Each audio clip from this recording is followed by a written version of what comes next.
तो इससे पहले कि जलसे की कार्रवाई आगे शुरू करूं, मैं मेरे राइट साइड के अंदर हमारे अभी भी बहुत सारे नौजवान खड़े हुए हैं, मैं उनसे दरखास्त करता हूं कि अभी भी बहुत सारी चटाइयां जो है सामने की तरफ खाली है, वहां बैठ जाए।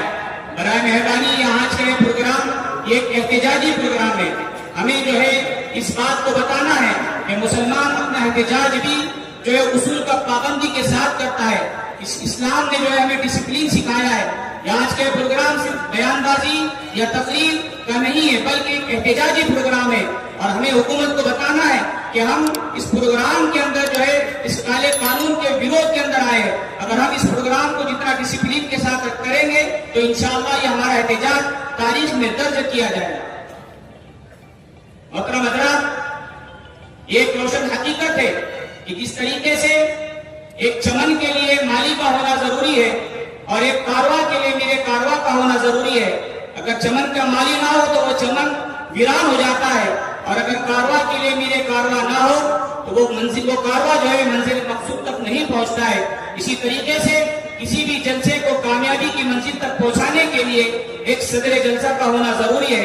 लिहाजा मैं आज के इस प्रोग्राम के जलसे की सदारत, तहरीक की सदारत के लिए मुफ्ती हारून नदवी साहब को दरखास्त दावत देता हूं कि वह आए और तहरीक की सदारत पेश करें।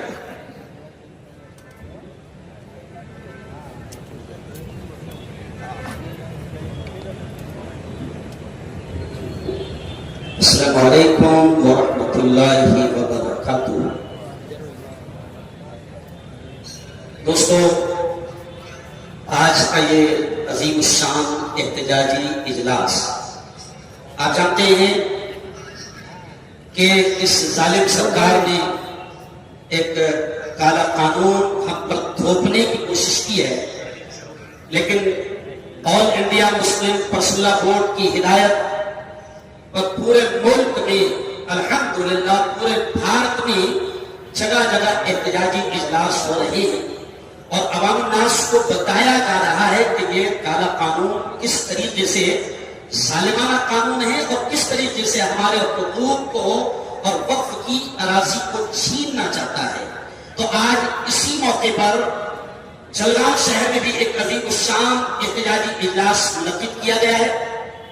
मेरी जिम्मेदारी है तहरीक की सदारत पेश करने की। मुझे बताया गया कि जो मुजव्वदा हमारे सदर थे डॉक्टर सैयद कासिम रसूल इलियास साहब, जो all India Muslim personal board के तर्जुमान हैं, और आप जानते हैं कि हालात ऐसे हैं कि वहां पर दिल्ली में वो इंतहाई मसरूफ थे, जिसकी वजह से प्लेन वो पकड़ नहीं सके हैं और यहाँ पहुंच नहीं पाए हैं। तो इस वक्त मशवरे से हमें खुशी है कि आज हमारे बड़े और वहदत इस्लामी हिंद के अमीर कुल जमाती विफाक महाराष्ट्र के सदर मोहतरम जनाब ज़ियाउद्दीन सिद्दीकी साहब भी यहाँ पर मौजूद है।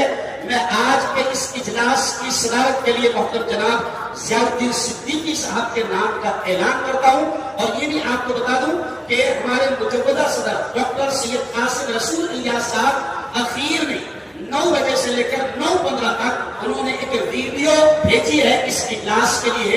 तो आखिर में वीडियो की शक्ल में उनका खिताब आपको स्क्रीन पर और माइक के जरिए से सुनाया जाएगा। हम दुआएं करते हैं कि अल्लाह ताला इस इजलास को बेइंतहा कामयाब करे।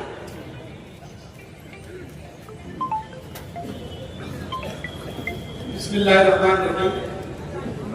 मेरे सामने जिंदगी है और मेरे पुष्प पे शहर खामोशा जो बिल लाया गया है, जो कानून बना है, जो शहर खामोशा है, उसका आंसर है, एक जुज्व है। और बाबा साहब अम्बेडकर के संविधान के आर्टिकल 14, आर्टिकल 21, आर्टिकल 25 और आर्टिकल 26 बी और डी का इस कानून में पूरा उल्लंघन किया गया है। उसी की वजह से सुप्रीम कोर्ट ने इसका संज्ञान लिया है और अपना फैसला महफूज रखा है। उसी के जिम्मे में आज का इजलास रखा गया है और उस इजलास की सदारत के लिए मुफ्ती हारून साहब ने मौलाना ज़ियाउद्दीन सिद्दीकी का नाम पेश किया है। मैं उसकी पुरजोर तारीफ करता हूँ। आप लोग अल्लाह अकबर कह के उसकी पुरजोर तारीफ कीजिए।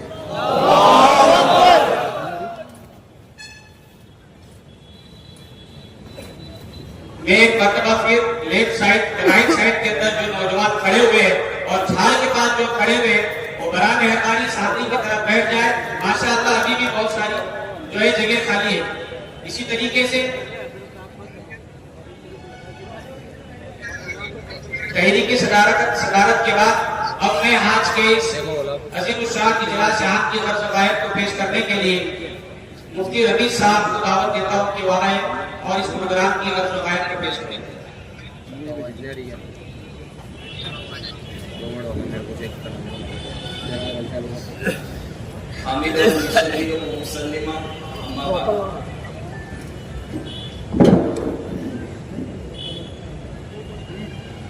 मंच पर मौजूद तमाम ही मेहमान अज़ीज़ और यहाँ मौजूद तमाम दोस्त और बुजुर्ग, हम सभी जानते हैं कि अप्रैल के महीने की इब्तिदा में हिंदुस्तान की हुकूमत ने वक्फ तरमीमी कानून पार्लियामेंट के अंदर पेश किया और हुकूमत ने पार्लियामेंट में अक्सरियत हासिल होने की वजह से पार्लियामेंट के दोनों ही ऐवान में ये कानून पास कर लिया गया। लेकिन अल्हम्दुलिल्लाह पूरे हिंदुस्तान में मुसलमानों की नुमाइंदगी करने के लिए all India Muslim personal law board ये इदारा मौजूद है, जिसमें हर मसलक और मजहब के लोग इत्तेहाद और इत्तेफाक के साथ अपने हुकूक का मुतालबा करते हैं। तो फौरन all India Muslim personal law board ने सुप्रीम कोर्ट के अंदर इस कानून के खिलाफ याचिका दायर की और फिर एक प्रोग्राम का आगाज किया, जिसकी इब्तिदा 11 अप्रैल से लेकर 7 जुलाई तक की गई है, जिसके तहत मुख्तलिफ एहतजाज की शक्ल सूरतें इख्तियार की गई, जो कि हमने देखी कि जुमा की नमाजों के अंदर काली पट्टी बांध करके आना, जुमा के खिताबात के अंदर इस कानून की बुराइयों को, नुकसानात को बयान करना, कॉर्नर मीटिंग्स लेना और इसी तरह टेबल टॉक्स करना, जो गैर मुस्लिम हमारे बिरादरान हैं उनके साथ इसके मुतालिक मीटिंगें करना, प्रेस कॉन्फ्रेंस करना और फिर 21 अप्रैल को दिल्ली के टालकटोरा स्टेडियम से एक वक्फ बचाव कारवां का इब्तिदा किया गया, आगाज किया गया, जो इसका इख्तिताम 7 जुलाई को रामलीला मैदान के ऊपर होना है, जिसके मातहती के अंदर मुल्क के उस जमीन को एक बहाना बनाया गया है। वक्त का काला कानून लाकर ये देखा जा रहा है कि हिंदुस्तान में जो गंगा जमुना तहजीब है, ये भारत जो सूफी और संतों का देश है, ये मेरा प्यारा हिंदुस्तान हिंदू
काबिल एहतराम, काबिल इज्जत, उनकी चेयर को मैं सलाम करता हूं। उन्होंने एक नारा दिया था, सबका साथ सबका विकास। ये कैसा साथ है मेरे भाई? एक चाय वाला वोट की दोगली मशीन पर बेईमानी से देश का वजीर आजम बन सकता है।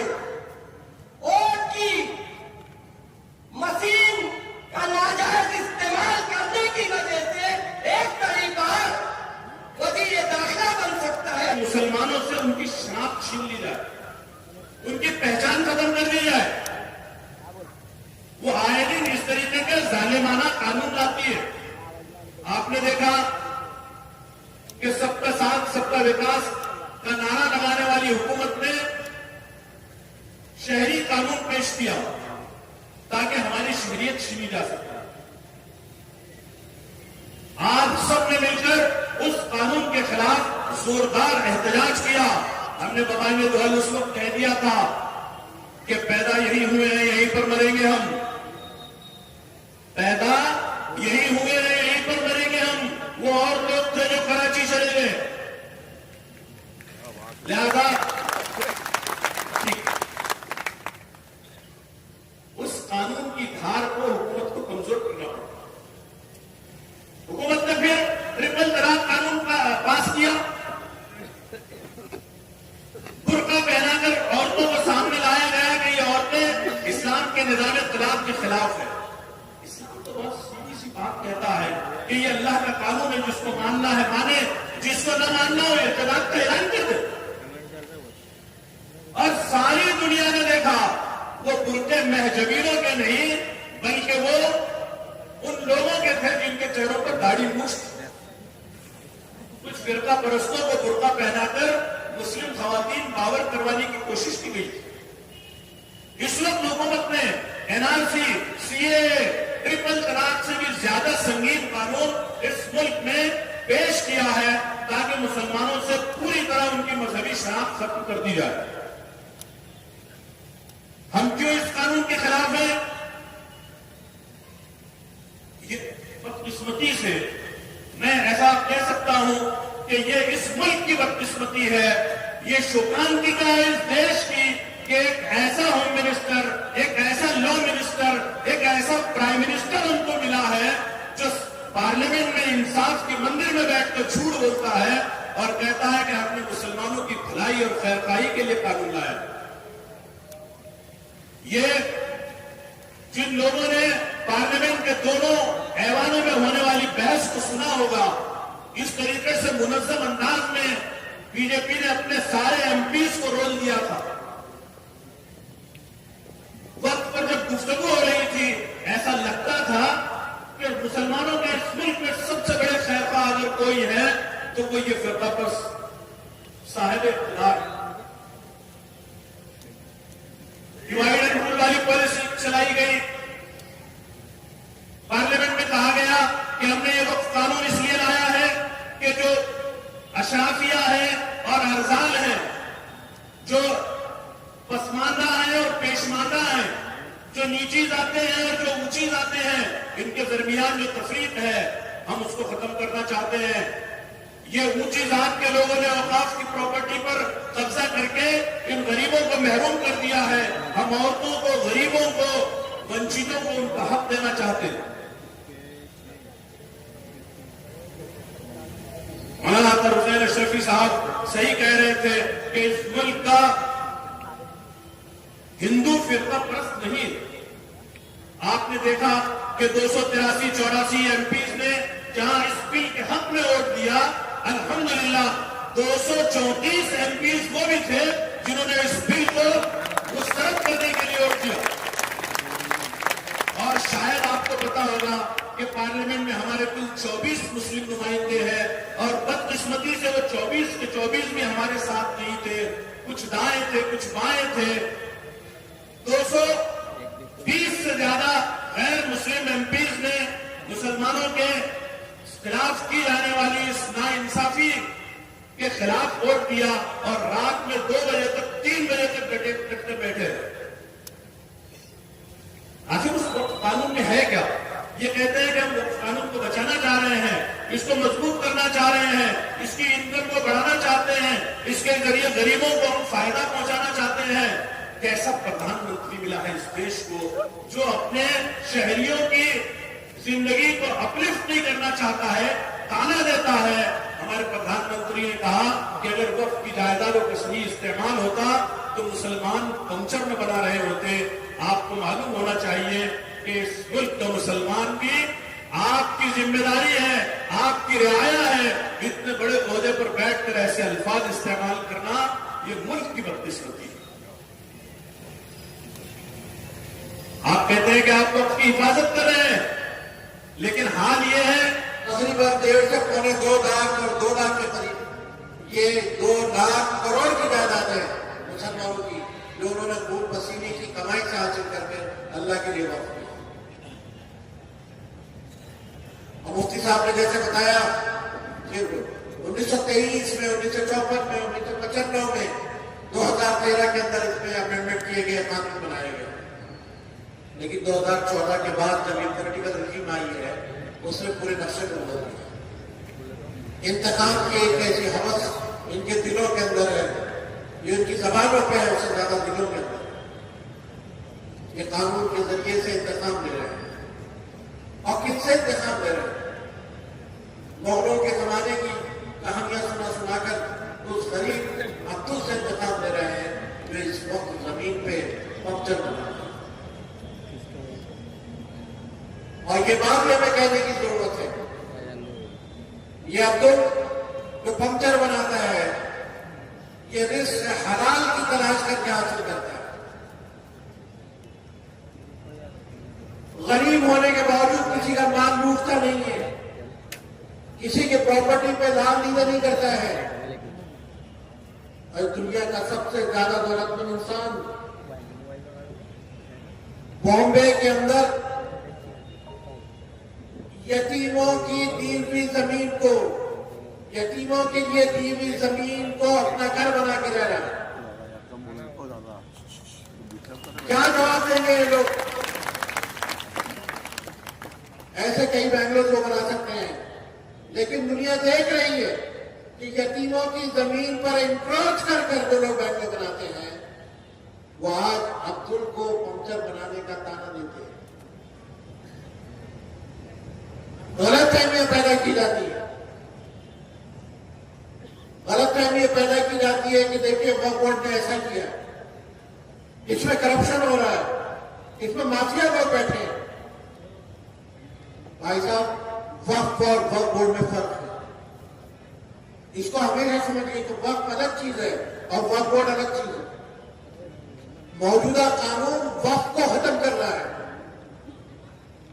वक्फ बोर्ड के जरिए से वक्फ को खत्म करने का नाम है मौजूदा कानून। ये प्रोविजन है कि उसको खत्म कर दिया। इसलिए मुसलमानों को समझना चाहिए कि वक्फ बोर्ड को अलग देखा जाए और वक्फ को अलग देखा जाए। जब वक्फ ही बाकी नहीं रहेंगे तो क्या होगा?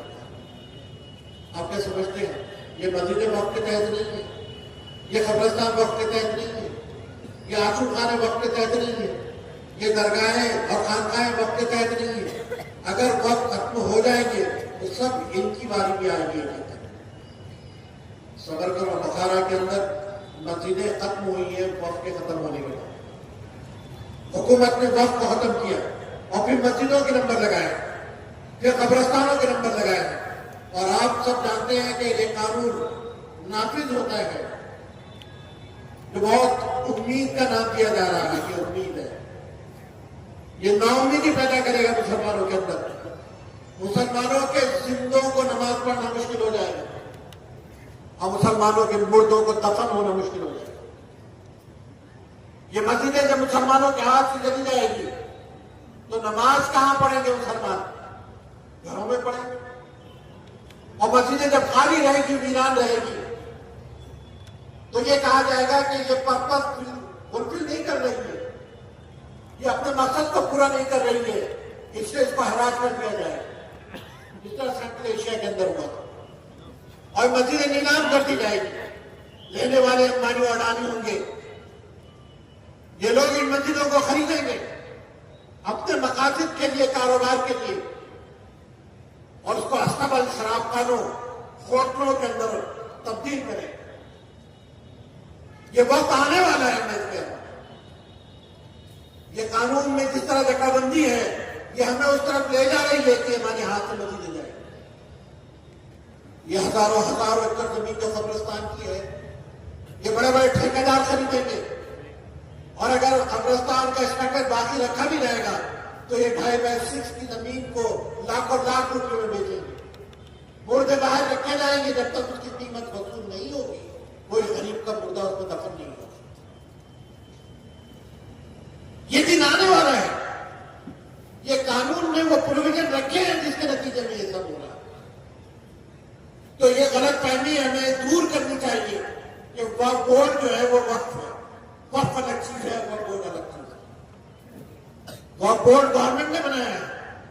अगर वो लोग कहते हैं कि करप्शन है तो गवर्नमेंट के नुमाइंदों को करप्शन है, उनके नाम तक नुमाइंदों का करप्शन है। माफिया बैठा हुआ है तो गवर्नमेंट ने उनको नॉमिनेट किया है, और वो माफिया वो काम कर रहा है जो गवर्नमेंट चाहती है। मुसलमानों ने तो कुछ नहीं किया। इसलिए अगर रिफॉर्म करना चाहते हैं तो बेहतर लोगों को लाने की कोशिश कीजिए, लेकिन वहां तो कोई दूसरी चीज है। वहां तो कहते हैं कि गैर मुस्लिम लाए जाएंगे, और गैर मुस्लिम लाए जाएंगे तो मुसलमान कितने होंगे इसकी कोई गारंटी नहीं। वहां कहते हैं कि 2 खवातीन होगी, ये खवातीन मुस्लिम होगी गैर मुस्लिम होगी इसकी कोई गारंटी नहीं। 2 मुसलमान होंगे तो बाकी लोग मुसलमान होंगे या नहीं होंगे इसकी कोई गारंटी नहीं। वक्फ काउंसिल के अंदर 22 मेंबर्स होते हैं,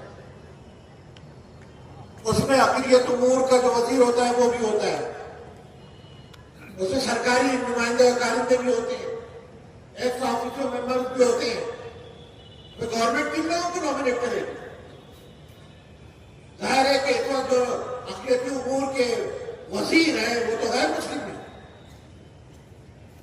वक्फ काउंसिल में 22 में से 12 गैर मुस्लिम हो जाएंगे तो फैसले कैसे होंगे? फैसले कौन करेगा? ये सवाल बहरहाल सोचने की बात है। इसकी लॉजिक दी जाती है कि भाई जब कोई दान दिया जाता है तो वो तो धार्मिक होता है, लेकिन इस दान को रेगुलेट करने का काम जो सेकुलर कहलाता है। बहुत अजीब किस्म की मदद है कि आप किसी को दान देते हैं, ये तो मजहबी है, लेकिन ये दान का जो है इंतजाम करना वो गैर मजहबी है। ये उल्लू बनाया जा रहा है, अपने को कंट्रोल करने के लिए बेवकूफ बनाया जा रहा है। जब कोई दान मजहबी होता है तो उसका रेगुलेशन भी मजहबी होता है। और अगर ऐसा आज के प्रोग्राम के इजलास को बहुत कामयाब बनाया, और हमने तैयारी की थी जियाउद्दीन साहब कि जलगांव में कोई भी मुसलमान चाहे मूसलाधार बारिश हो, बिजलियां चमके, गार गिरे, साथ में छतरी नहीं लाएंगे, ठीक कर इस प्रोग्राम को सुनेंगे, उसकी जिंदा मिसाल सबके सामने आपकी डाली। अल्लाह ने हमारे फैसले को समझा और फरिश्तों से कहा कि बारिश रोक दो, बारिश रुकी दोस्तों, सुबह से बारिश का माहौल। मैं उसके बाद अपने तमाम मेहमानों का, हमारी दोनों कमेटियों की जानिब से शुक्रिया अदा करता हूं। ऐन वक्त पर जियाउद्दीन साहब की मसरूफियात के बावजूद भी उन्होंने यहाँ की सदारत कबूल की इस प्रोग्राम की, और मैं समझता हूं कि बहुत ही पुरमगज तकरीर की। जज्बाती नारों की बजाय उन्होंने आपके जहनों के अंदर हुकूमत के इस काले कानून की साजिशों को डालने की कोशिश की। मुझे लगता है जो हजारों लोग यहाँ पर आए हैं वो हमारे इन तीनों मेहमानों ने जो कुछ भी आपको यहाँ पर मालूमात दी, इसको जहन में रखिए। अंधभक्त बनकर हमको लड़ना नहीं है, सोच समझकर इस लड़ाई को लड़ना है। दोस्तों याद रखें, जो लड़ाई अंधभक्त की तरह की जाती है उसमें अक्सर नाकामी होती है, लेकिन जब हम समझ लेते हैं कि इसके अंदर हमको तकलीफें होगी, जेल जाना पड़ेगा, वक्त पर जामे शहादत हथेली पे लेके चलना पड़ेगा, कामयाबी अल्लाह की तरफ से आके रहेगी इंशाअल्लाह। और उसका नजारा आपने देखा। साथ में मैं हमारे तमाम दोनों कमेटी के अरकान को भी मुबारकबाद देता हूं। उन बच्चों ने जो यहाँ पर मेहनत की, उलमाओं ने चटाइयां उठाई है दोस्तों आपके बिछाने के लिए, बहुत तकलीफें उठाई उन्होंने यहां पर, बगैर किसी लालच के। कोई मकसद नहीं है सिवाय इसके कि अल्लाह की प्रॉपर्टी की हिफाजत हो। अल्लाह को हमारी जरूरत नहीं है कि अपनी प्रॉपर्टी की हिफाजत करे। ये अल्लाह का करम है कि हम आजमाइश में हैं और उसमें हम कैसे उतरते हैं, ये हमारी आजमाइश है। इस दौर की तारीख लिखी जाएगी दोस्तों, और इंशाअल्लाह ताला अल्लाह कबूल करे कहीं न कहीं 2 बूंद पानी के अंदर हमारा भी नाम आएगा। आज के इजलास के अंदर मैं करारदाद आपके सामने पेश करता हूं कि ये मुल्क के अंदर इस मौजूदा हुकूमत को सबसे पहली हार यह हुई कि ये हिंदू मुस्लिम करके इसको पेश करना चाहते थे, लेकिन इस ऐवानों के अंदर 332 खासदारों में 17 मुसलमान और 97 राज्यसभा के मेंबरों में नब्बत जो है तो हिंदू भाई, इन लोगों ने मुसलमानों से ज्यादा इस हुकूमत के खिलाफ आवाज उठाई। ये हमारे हिंदू भाइयों का हम पर एहसान है, इस दस्तूर का एहसान है और इस मुल्क पर एहसान है दोस्तों। हुकूमत की पहली हार यहाँ हुई। अल्लाह अकबर। दूसरी हार जो हुई है इस सुप्रीम कोर्ट के अंदर, हिंदुस्तान की तारीख के अंदर, मैं समझता हूं कि सुप्रीम कोर्ट में हुकूमत हिंद ने जो कानून पेश किया उसके लिए कैबिनेट दाखिल करने का मौका ये सेंट्रल गवर्नमेंट को पहली बार आना पड़ा है। ये हुकूमत की दूसरी हार है और मैं आपसे गुजारिश करता हूं कि हम यहां पर ये करारदाद पास करें कि जिन हमारी सेकुलर पार्टियों ने, जिन सेकुलर दोस्तों ने, जिन एमपीज और हमारे राज्यसभा के मेंबरों ने इस लड़ाई को सिर्फ मुसलमान और हिंदू का नहीं होने दिया, बल्कि इसको दस्तूर हिंद बचाने के लिए, देश बचाने के लिए मुसलमानों के साथ सीना बस्तर पर खड़े हुए, हम उन सब के लिए लंबी उम्र की दुआ करते हैं और उनको मुबारकबाद देते करारदाद पास करते हैं।